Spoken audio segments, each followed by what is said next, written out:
সংশোধনী বিল 2024 নিয়ে এসেছে, সেটা আমরা মনে করি এটা মুসলিম সমাজের জন্য একটা অশনি সংকেত। এই দেশের আমাদের নিজেদের সম্পত্তি নিজেরা দান করেছি, অথবা আমাদের পূর্বপুরুষেরা দান করেছে আমাদের আমল ইবাদতের জন্য বা আমাদের আর্থসামাজিক উন্নয়নের জন্য। সরকারের একটা ওয়াকফ বোর্ড রয়েছে, সেটার মাধ্যমে কেন্দ্র সরকারের বা রাজ্য সরকারের উচিত সেটাকে রক্ষণাবেক্ষণ করা এবং এর থেকে যে আয় রোজগার আসবে সেটা দিয়ে মুসলিম সমাজের আর্থসামাজিক উন্নয়ন করা।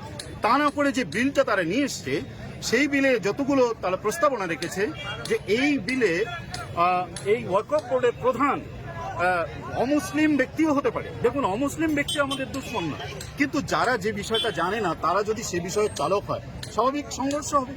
এবং শুধু তাই নয়, এখন ডিএম এর কাছে পারমিশন নিয়ে কিছু কিছু কাজ করতে বলা হয়েছে এবং ডিএম ঠিক করে দেবে কোনটা ওয়াকফ কোনটা ওয়াকফ নয়। এই রকম করে যতগুলো প্রস্তাবনা নিয়ে এসছে সবগুলো আমাদের এক তো ধর্মীয় ভাবাবেগের পরিপন্থী, ভারতীয় সংবিধান যেটা রয়েছে আমাদের নিজস্ব ধর্মমত পালন করা এবং মত প্রকাশের যে অধিকার, মৌলিক অধিকার, সেটারও পরিপন্থী। তাই আমরা এই ওয়াকফ বিল যাতে কেন্দ্র সরকার প্রত্যাহার করে নেয়। কি দরকার আমাদের আভ্যন্তরীণ এটা সমস্যা নিয়ে আসার? আমাদের দেশের অনেক সমস্যা, সেই সমস্যাগুলো নিয়ে সরকার মাথা গলাক, সেখানে তারা মাথা লাগাক।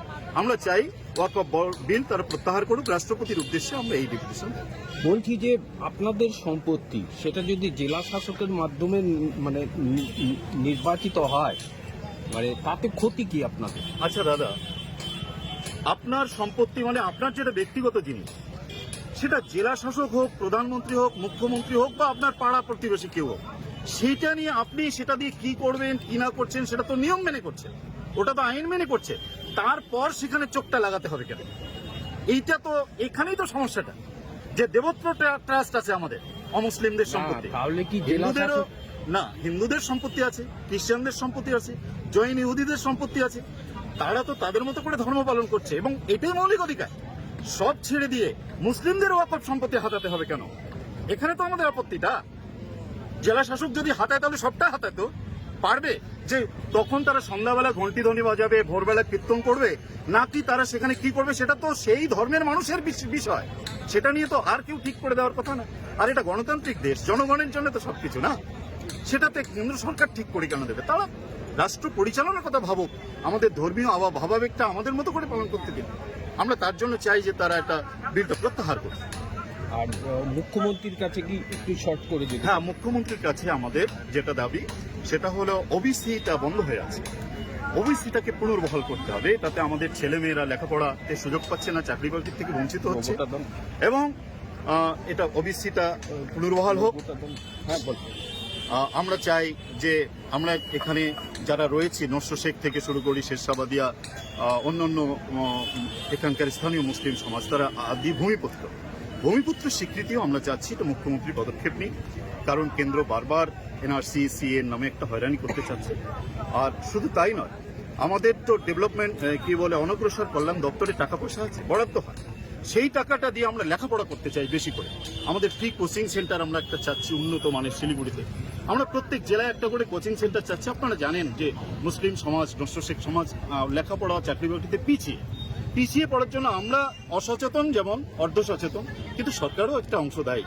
আমরা ফ্রি কোচিং সেন্টার চাচ্ছি প্রত্যেক সাব ডিভিশনে, ওই কি বলে সংখ্যালঘু দপ্তরের টাকা দিয়ে একটা করে যেন বয়েজ হোস্টেল হয়, গার্লস হোস্টেল হয়, সেখানে ছেলেমেয়েরা ফ্রি থেকে খেয়ে যেন লেখাপড়া করতে পারে। এইভাবে আমরা 11 দফা দাবি মুখ্যমন্ত্রীর কাছে আজকে রাখবো। দাদা, একটা অন্য বিষয় আসি, সেটা হচ্ছে আপনারা ভারতবর্ষের সংখ্যালঘু হিসাবে আপনারা আপনাদের অধিকার পেতে চাইছেন, ঠিক একইভাবে বাংলাদেশি হিন্দুদের উপর যে অত্যাচার হচ্ছে সেটাকে কিভাবে দেখছেন? দাদা, বাংলাদেশের হিন্দু সমাজের প্রতি যদি কোনো অবিচার হয় বা হয়ে থাকছে, ধরে নিলাম, এটা অনতিবিলম্বে তাদের বন্ধ করা উচিত। কারণ আমরা এখানকার সংখ্যালঘু, আমরা বুঝি যে সংখ্যাগুরুরা যদি অবিচার করে তাহলে ব্যথাটা কোথায় লাগে। এই দেশটা আমাদের সংখ্যালঘুর যেমন, বাংলাদেশও সংখ্যাগুরু সবার দেশ, সেটা একটা গণতান্ত্রিক দেশ। ওখানে সংখ্যায় কম জন্য, ভিন্ন ধর্মের মানুষ হবে জন্য তার প্রতি কোন রকম আচর পড়ুক, এটা মানবতার পরিপন্থী। এটার জন্য ধিক্কার জানাই। এটা যেন বাংলাদেশ না করে, এটা শুধু বাংলাদেশ নয়, পৃথিবীর কোনো দেশ যেন না করে। সংখ্যালঘুদের উপর নিপীড়ন। এই বিষয়টা নিয়ে কি আপনারা প্রতিবাদে নামবেন? দাদা, আমরা সাংগঠনিকভাবে এটার প্রতিবাদ করেছি। আজকে আপনি জানতে চাইলেন, নস্য শেখ উন্নয়ন পরিষদের স্ট্যান্ড পয়েন্ট ক্লিয়ার করে দিয়ে বলছি, আমরা যে কোনো দেশের যে কোনো সংখ্যালঘুর প্রতি নির্যাতন আমরা একটা মানে নেব না। ওটা অমানবিক, এটা বন্ধ হওয়া উচিত। বাংলাদেশেও সেটা বন্ধ হওয়া উচিত, যেন না হয়। দাদা, আপনার নাম আমি আমিনাল হক, নস্য শেখ উন্নয়ন পরিষদের কেন্দ্রীয় কমিটির সম্পাদক এবং নস্য শেখ ডেভেলপমেন্ট বোর্ডের ভাইস চেয়ারম্যান।